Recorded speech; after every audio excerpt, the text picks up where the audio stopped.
So it's my pleasure at this time to introduce our speaker, who's patiently waiting here as we're going through all of our business. But Patricia Fenrick is with the Outreach and Workforce Development, DHS Refugee Resettlement Program. She has worked with diverse communities for over 20 years. Most of her career has focused on refugee and immigrant populations. She was the executive director of the Refugee Settlement Agency, World Relief, Minnesota, worked in community development with immigrants for the City of Eden Prairie, and oversaw the Human Rights and Diversity Commission. Patricia has been an adjunct professor for several local universities and teaches about social justice issues.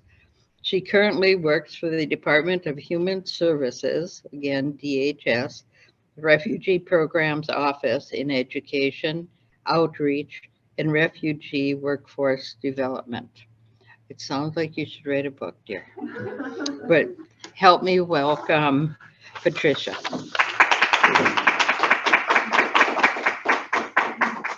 Thank you very much. Thank you.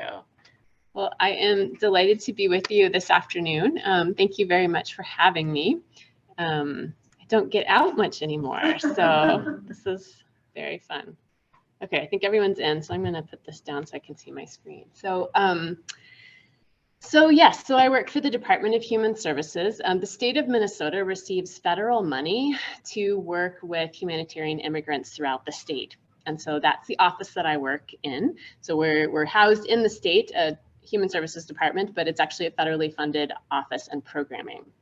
So our office kind of works with new arrivals up to 5 years of their being in the state. We facilitate these grants and the effective integration of groups who are under humanitarian protection, and I'll talk a little bit about that. And as was shared, we provide education and training about the refugee program and also about multicultural workforce development. So that's a little bit about my office, and you heard about me. So I was asked to talk about the resettlement program today, so I'm going to do that, and also talk a little bit about the Afghan evacuees who've come, and also the Ukrainian arrivals who are coming actually through different processes. So please feel free to ask questions, because there's lots of information, and it's more fun when you ask. So I want to start with a story, however. So I'm going to ask, how many of you have children in your life? Great, a number of us do. So what are your hopes for these children? Anybody? Safe. Safe. What else? What was the question? What are your hopes for these children in your life? To be happy and successful. And be happy and successful. Right. Yeah. Make a contribution to their community. Make a contribution. Absolutely. Right. I think the well-being of our children is important to all of us. And we also want our children to be inspired and empowered to make positive change in the world. So I want to share with you just a brief story about a Minnesotan, a young woman in St. Cloud, who is working to inspire our children to be the best that they can be. And when we tried this before, it worked. So let's see.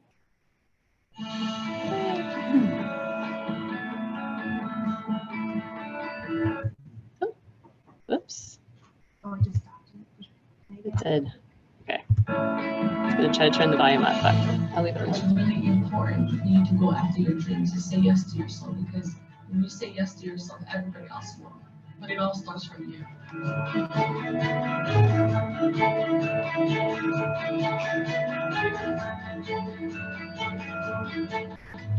Growing up in the refugee camp was pretty hard. I would walk 45 minutes just to go to school. I was actually fortunate to even go to school.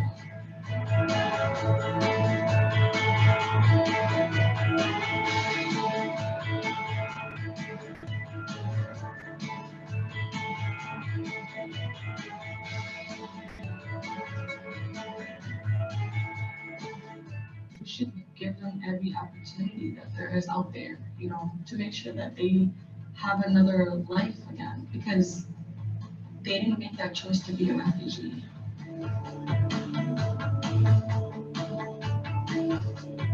I want to make sure kids across the world can open that book and be like, I matter, and I'm strong, and I'm fearless.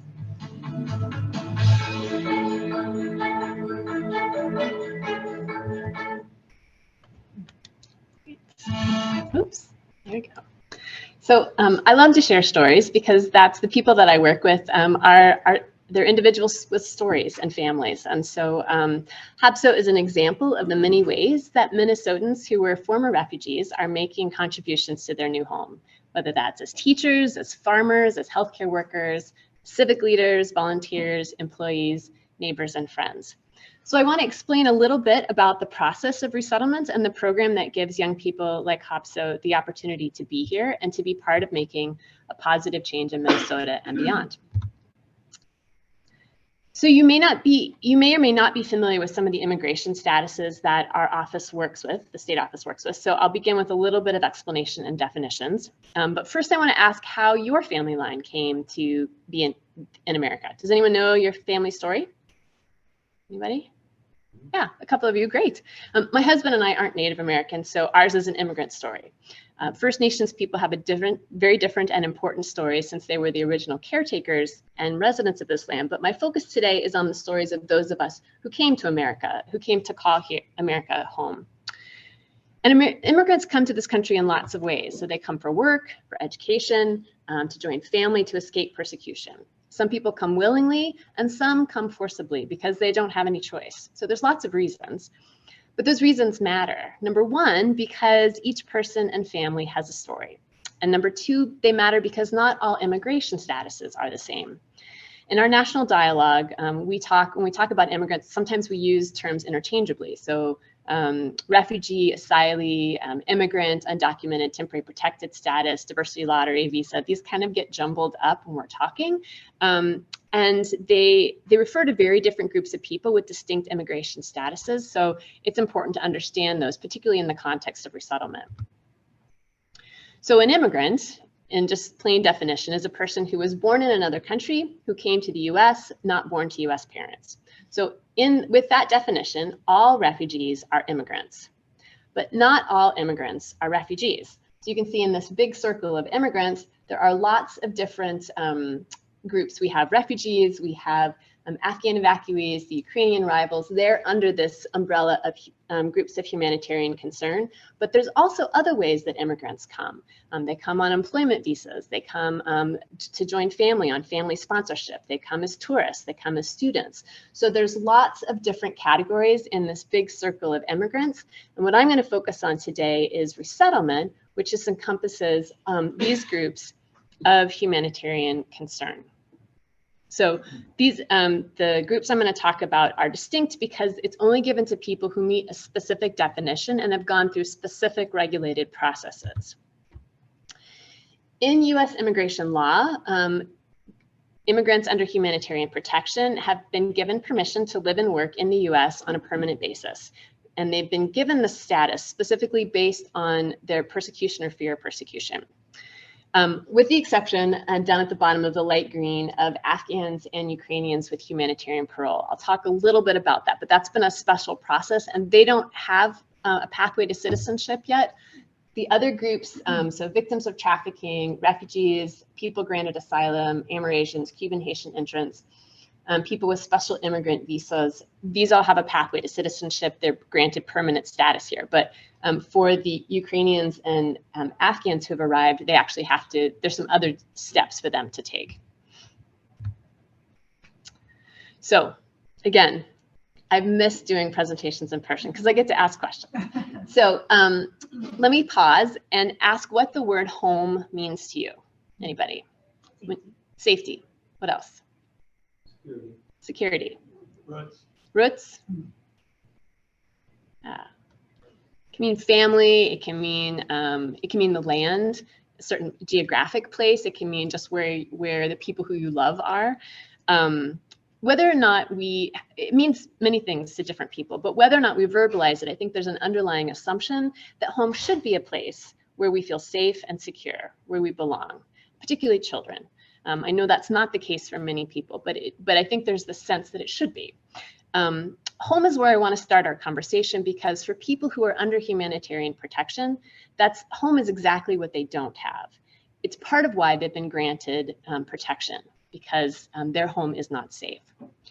So that status of humanitarian protection is just that. It's a status, a label that doesn't tell us much about the individual person, but it's important to understand the story behind the status so that we don't lose people's humanity in an immigration status, and so that we can better understand how to support them as advocates, as teachers and neighbors, and all the different ways that you might interact with immigrants. People with refugee and asylee status are people just like you and me. They had livelihoods and families and plans for the future. The difference is that the refugees experience violence and persecution because of who they are. They're people in dangerous situations, people whose homes and livelihoods are no longer safe.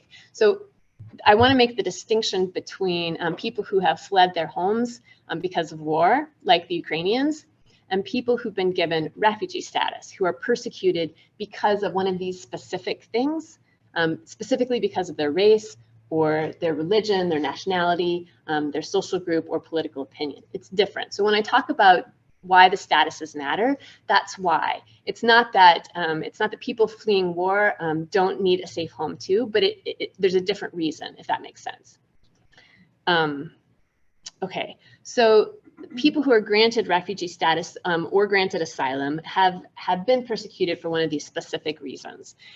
And governments are supposed to protect their citizens. That's part of what governments do. But for refugees, governments are either unable or unwilling to protect their own people. And in some instances, it's the government themselves who are the perpetrator of violence against people, participating in ethnic cleansing and genocide. So refugee status is granted to people before they arrive to the US, to those who meet the processing priorities set by the Department of State. It's a very long process, which I'll explain a little bit more in a bit. And I just want to draw the distinction between people who've been granted asylum, because we often hear about people seeking asylum also being called refugees, and that's because the situation is often very similar. They've also fled persecution. They're looking for status based on persecution protection.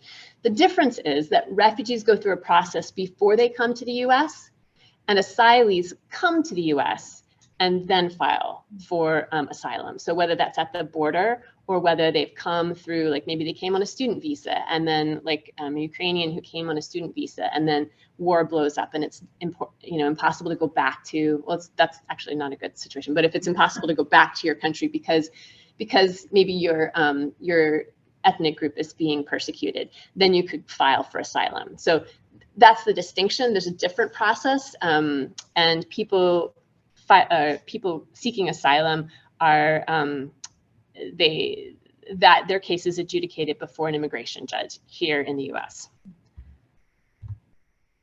Okay, so speaking specifically about refugees, in order to appeal for refugee status, in most cases, you have to have crossed a national border and have a valid refugee claim.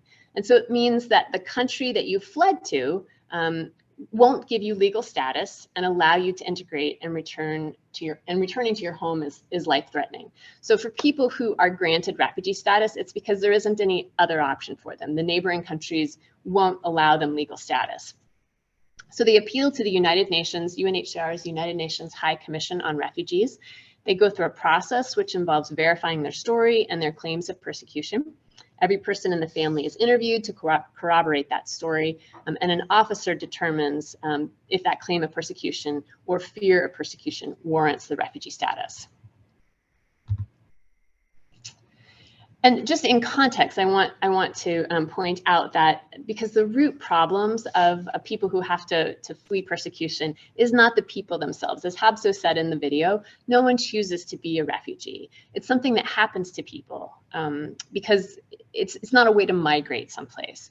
So, the root problems really are war and hatred, not the people who flee. Refugees are among the first victims terrorism. And one thing that all humanitarian immigrants have in common, including refugees and Afghan evacuees and the Ukrainian humanitarian parole arrivals that are coming, is that they've run for their lives. So their government is not able to protect them. So what does that look like around the world? For, again, people with refugee status, most of the time, people seeking refugee status end up in a refugee camp that is overseen by the United Nations High Commission on Refugees. And this is where the majority of those refugee camps are in the world. The majority of them are hosted in developing countries, but 85% of all refugees live within this red line. And different camps, the camps are run by non-governmental organizations, and different camps, I mean, the size of people they host are different. So a couple of years ago in Somalia and Kenya, well, people from Somalia in Kenya, there have been a couple of Kenyan refugee camps that house nearly 600,000 people, so they can be huge. So refugee camps were designed as temporary places while a more durable solution was worked on. But historically, that has not been the reality for many people. So there's often, if you can imagine, 600,000 people in one place. There's often inadequate infrastructure. There can be competition for basic needs. There can be continued political hostilities. There's limited access to employment and education. So for some people, and actually, the trend that we have been seeing is something they've called refugee warehousing, where people end up in these places for very long periods of time, sometimes for generations. So I have a story of when I worked for World Relief of picking 3 women up at the airport. It was a mother, a grandmother, and her granddaughter. And of those 3 women, only the grandmother had known life outside of that refugee camp. Her daughter was born in the camp, and her daughter's daughter was born in the camp. And that is the story. I mean, things have shifted, I would say, in the last year. But up until that point, that really was the story for many refugees that are in Minnesota. That's their story. They have long periods of time where they've been either separated from family or in refugee camps. And less than 1% of people in camps are permanently resettled anywhere in the world. So if you were given the choice, you would probably not leave your home and all your belongings, your extended family, your culture, your language, the place where your grandparents are buried. Refugees are forced to flee their homes due to persecution. And again, no one chooses this. And so everyone's story is different. The country situation is different, but these are some of the things that are lost in that journey. So people lose their homes. Again, maybe it's ancestral land. Maybe it's a farm that's been in their family for generations. People are separated from their family. I have a Somali colleague who's when violence came to their town, their family fled, and they ended up all over the globe. So he has a sister in Australia. His mother is in Canada. A brother in England, and he is here in the US. And that's because when they scattered, they ended up in different refugee camps and were resettled in different places. And that's not an uncommon story. I'm amazed at the number of situations of people who don't know if their family members, like their children, their spouse are dead or alive, and just wanting to find out. I can't imagine. Absolutely. Yeah, so there is a lot, you can imagine there is a lot that is lost in this journey. The ability to naturally communicate in your preferred language. People who have high education or who had careers, they come here and most of them have to start over, either because we don't recognize their credentialing, or maybe their English isn't to a place where they can kind of re-step into their career. So there are lots of things that are lost. And so the word refugee is an immigration status that implies a journey of loss, where people leave their homes and all they're familiar with. But their story also includes adventure, great sacrifice, resilience, and hard work. And people who come to the US under refugee status are mothers and daughters and aunties and grandfathers and brothers. They love food and family. They want their children to succeed and survive in freedom and opportunity, just like all of us do. People who come here have to start their lives over again. And it takes a great deal of courage and perseverance to do that. And I have deep respect for people who are willing to kind of ship off into the unknown for the hope of a better future for their children. So you can imagine that this journey can impact our neighbors in lots of ways. So there are a lot of things that people don't have access to. I talked a little bit about that. They have a lack of control over the destiny of their life. So sometimes people come with a distrust of authority because of situations that they've encountered, whether from their own government or the neighboring governments where their refugee camp wasn't overly friendly to them. So there can be lots of different kind of impacts from being in, from having this refugee journey. But as I mentioned, there are a lot of things that people come with strengths. So perseverance and courage and resiliency. So once someone has gone through, I'm just going to watch our time here. So interrupt me if you have questions, but I'm going to, I want to make sure we get through some of the process. So once someone has gone through the vetting of the United Nations High Commissioner and has been granted refugee status, they're eligible to apply to countries who have a resettlement program. Different countries have different programs. So I'm going to explain the US process. It's different in Canada. It's different in Sweden. Every country has a different process. It's not universal. So once the UNHCR has given someone refugee status and they apply to a certain country, that country takes over. So it's 7 federal bureaus in our government that then take over the screening process of everybody who comes. The Department of State runs our refugee admissions program.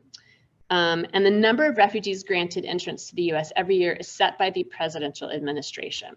So they also set the priority populations and nationalities. So just because you have refugee status doesn't mean you're eligible for the US program, because we have caps and sometimes we don't recognize refugees from certain parts of the world as eligible for resettlement. So this just shows you a little bit of the trend that we've had over, oh, it's not, sorry, I thought this was current, but it isn't. I forgot what year we were in. So things have shifted quite a bit. We had a bit of a downturn in this admission ceiling. In the last administration, there were very few refugees that came through this program.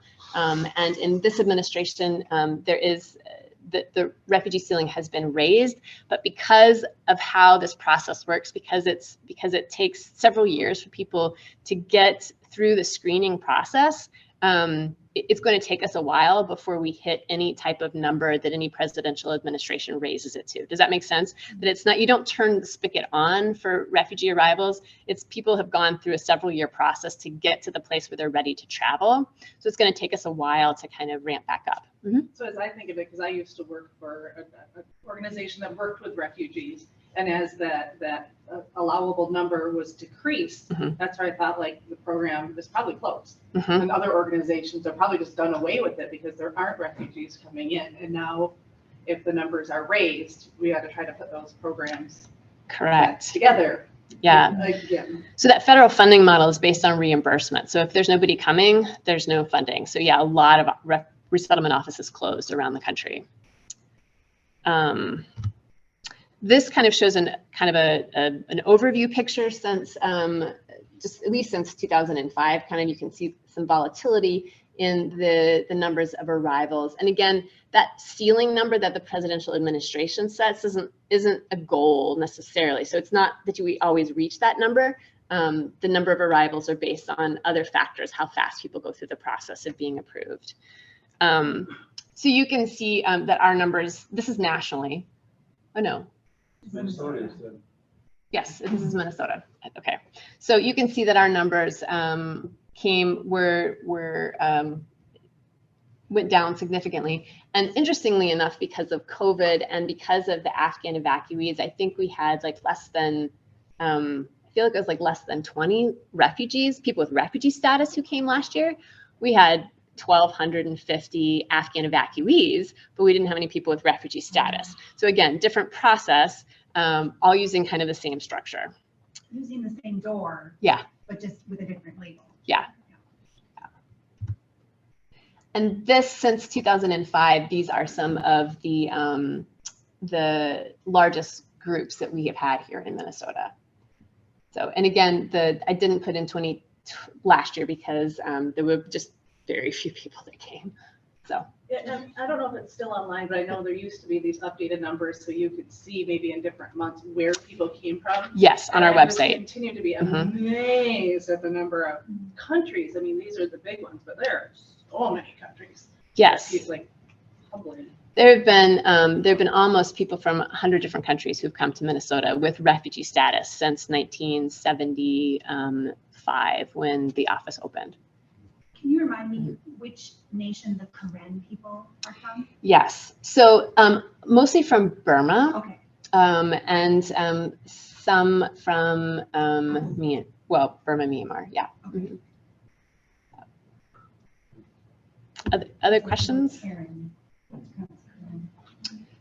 These are kind of our projections for this year and looking into next year. Obviously, the Afghan evacuees were kind of like any type of presidential determination number about refugees didn't include the Afghans, and it doesn't include the Ukrainian arrivals either. So these are people who have come through that refugee immigration status. But these are who we think will probably be coming in the next couple of years who have refugee status. So Syria, DRC, El Salvador, Guatemala, Honduras, a lot more asylees, people being granted asylum, victims of trafficking, and Cuban Haitian entrants. So this yes. office that you habitate in, you Yes. must have a variety of language Yes, staff. huh? yes. To identify all of these different languages and those to. Is that true or is that not? Yes, I mean, I work in a very multicultural staff. So my colleagues, actually, most of them have come through the refugee program. They came as refugees, most of them as children. But here's the challenge, because of who the U.S. accepts every year, because that shifts. There is a variety of language support that is needed in any given year, and so it's impossible to staff for that. Like for instance, so when the Afghan evacuees came, there were only 500 people in Minnesota who spoke Dari or Pashto. I mean, that was the Afghan community. Actually, that was the community. I'm not even sure how many of them spoke Dari or Pashto. So, if you can imagine, then we brought in 1,250 additional Afghan evacuees. I mean, we were like the ability to have translators was stretched because there were a lot of people to help and not enough people to help communicate. So it's always a bit of a challenge in resettlement that you're wrestling with new people groups and trying to find communities within Minnesota who can help with that language. And that's really contracting with nonprofits. Yes. So it's not them doing it all, but they have contracts with lots of organizations. So it might be, we're Karen specific, or we're Afghan specific. So that broadens the scope of language and cultures. And is it true that probably none of the people coming in speak English? Some of them do. So some of them are highly educated. I mean, like even with the, so the Afghans are special, but we had people arrive that had PhDs that, had high level positions, were teachers and doctors and things like that. Some of them speak good English and some of them are still learning English. And so you have, usually within refugee arrivals, you have some highly educated, some who haven't had access to education, some who have high English, some who have not had access to speak English. And so there's a bit of a variety. But more often, the majority of people are still learning English for sure. Okay, so I know we just have a few minutes left. So I'll just point out that refugees are subject to the highest level of security checks of any U.S. entrant that comes to the U.S. This is often a fact that people are surprised at. So it does take a minimum of 18 to 24 months processing period for all these 17 different background checks for people to go through that are time limited. They have to all line up. And there are 8 federal agencies that are involved in this process of vetting everybody that comes through the resettlement process. And So people are stuck where in those 18 to 24 months? In refugee camps. Wow. Mm-hmm. Okay. In the United States or still? No, all of that happens overseas. So not until someone has gone through the entire vetting process by our government and is approved, are they then assigned an agency. So they are, so these are the different the different processes. So they're then assigned a resettlement agency, and it's at that point that they then come. So. Okay, so once someone has gone through that process and they have been approved and they've been invited to come to the United States, then they take out a loan to buy their plane ticket because they have to pay that back. And then they come, so let's say that Minnesota is their final destination. So they're assigned to one of these 6 agencies. The majority of them are in the metro, and we have one in Rochester and one in St. Cloud. And so they're assigned one of those agencies, and then those agencies work with them to kind of initial welcome to the community. So they make sure that kids get, they help them find housing, they connect kids to school, they connect the family to services, they help the parents find a job. So that is kind of the initial work that is done. And then once so those are kind of that initial process. And then once people have had that 30 to 90 days worth of kind of like crash course and welcome to the community, then our office kind of, it's a complicated funding structure, but our office then kind of comes alongside, and we fund nonprofits to help them for up to 5 years of integration. And so that includes kind of other supports, kind of long-term helping people like navigate programs, coaching them towards vocational goals or school success, helping them find that second, third job, career job, giving them orientation classes, and helping them on that pathway to citizenship. Because anyone who comes under humanitarian protection is on that pathway to citizenship. So that's, I think, kind of that's a crash course in how that resettlement process works. There's a bunch of stuff that happens overseas, and then there is work that kind of supports people once they're here to integrate. But you can imagine that there are there's a lot of work that needs to happen, and a lot of people that are involved in that. One agency can't meet all of the needs. And so I'm so grateful for groups such as yours who are interested, who want to invest in the community and help people, welcome people, and help people get to know their new place. Just like if you move to a new neighborhood, you would need a neighbor to explain to you, how it works here. So the last thing that I'll say is that I talk a lot about the needs that refugees come with, but I also want to leave you with the reminder that people with refugee status have a lot of assets to bring. So they're earners, they're taxpayers, they're consumers, they contribute to our local economy, they're part of our cultural life, and they connect us to a global market. So together, working with they meet our labor needs going forward. And together they're helping us make Minnesota stronger. So, good. Thank you.